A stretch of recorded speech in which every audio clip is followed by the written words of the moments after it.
Hello and welcome to Doh Athan. It's a weekly podcast that brings you human rights stories from Myanmar. It's brought to you by Frontier Myanmar in association with Fondation Hirondelle.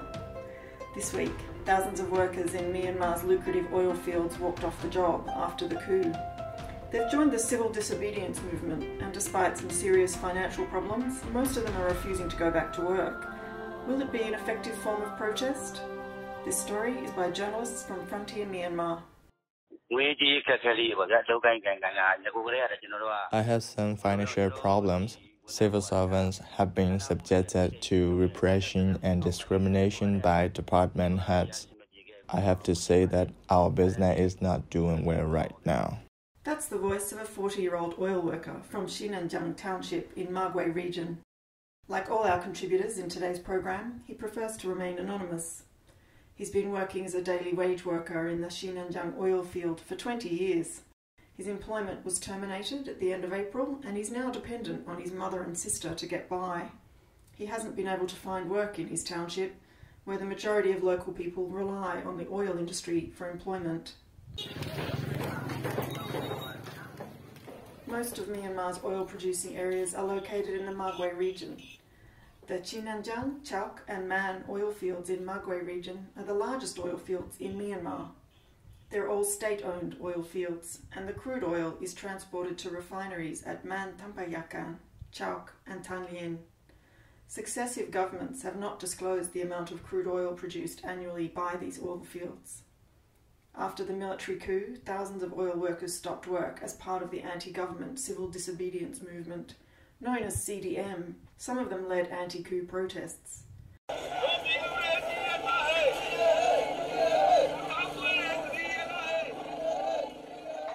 According to oil workers, more than 85% of the labour force of at least 3,000 oil workers are involved in CDM.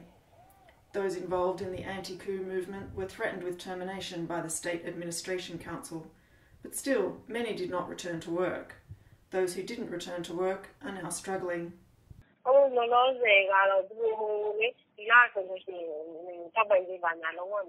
CDM members from oil field will not receive any allowance at the end of this month.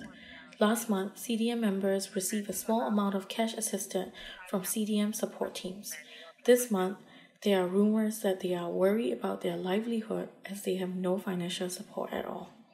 That's one member of the civil disobedience movement from the Sinanjang oil field. Most of the civil servants refused to receive a salary from the State Administration Council, and they became increasingly tight-knit as a group. At the beginning of the military coup, underground funding networks and donors supporting the CDM movement used online tools, like mobile banking, to pass on financial support. Some of those still working provided rice, cooking oil and financial assistance to their needy subordinates. And there were CDM support teams in some townships who were able to provide up to 100,000 chats to CDM activists experiencing financial difficulties. However, after Myanmar's military junta cut off internet access, online remittance support for those participating in CDM nearly came to a standstill.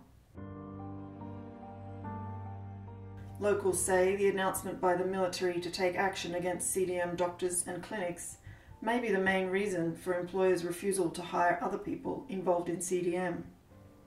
For these reasons, people involved in CDM have to travel to areas other than their own to find new jobs. This is one man with 20 years of experience in the oil field.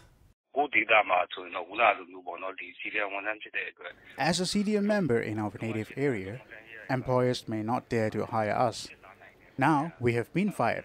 We have the right to appeal within 6 months of the dismissal letter. I will not appeal for my return to work. I was determined not to work under this military council, so I tried to find another job. People participating in the civil disobedience movement are at all levels of government, from low-level employees and less educated staff to older staff with years of experience. Doh Athan has been told that older employees and those lower-level employees with less education are facing real challenges to find alternative employment. Some are coming from the rural areas to the staff quarters, so it is difficult for them to earn a living. Some CDM members make a living by working as coolies in downtown markets. That's a CDM worker from the Minbu oil field. Oil workers from central Myanmar are not the only ones facing these kinds of hardships. This is a tutor from Magway University who joined the civil disobedience movement as well.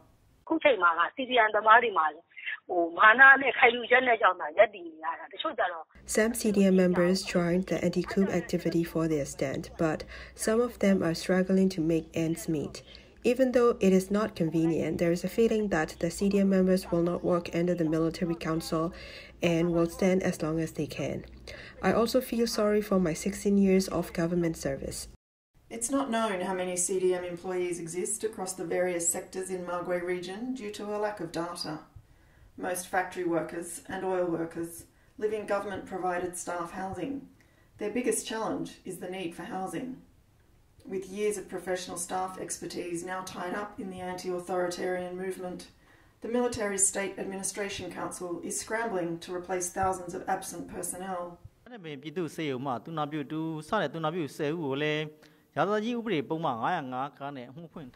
junta has been trying to demonstrate its power by recruiting new staff and firing and even imprisoning those in the civil disobedience movement.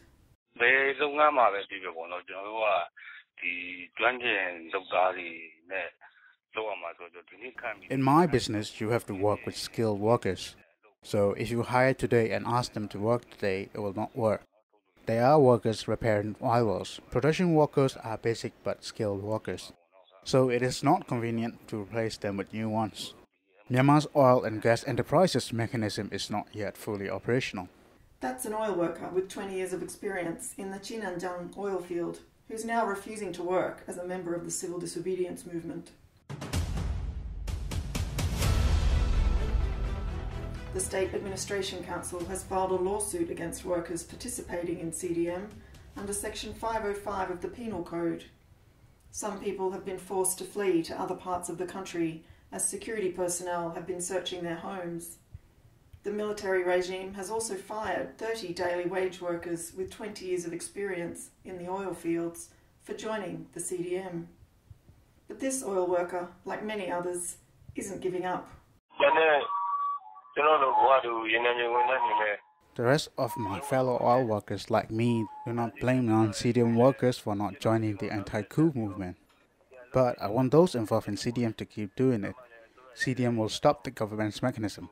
The government's mechanism has stopped, but the win-lose rate is 50-50 for both sides. It would be great if our oil workers could work together to make CDM possible. We hope you enjoyed this edition of Doh Athan. The program this week was put together by Frontier Myanmar. You can listen to our podcast via Frontier's website and their Facebook, and also Doh Athan's own Facebook page. Our podcast can be found on SoundCloud, YouTube and iTunes. You can also listen every Saturday night from 9 till 10 p.m. and Sunday morning from 6 till 7 on Voice of America Radio. The project to support human rights reporting is a partnership between Frontier Myanmar and Fondation Hirondelle, and it's made with the support of our donors. Thanks for staying with us while broadcasting. Have a good day.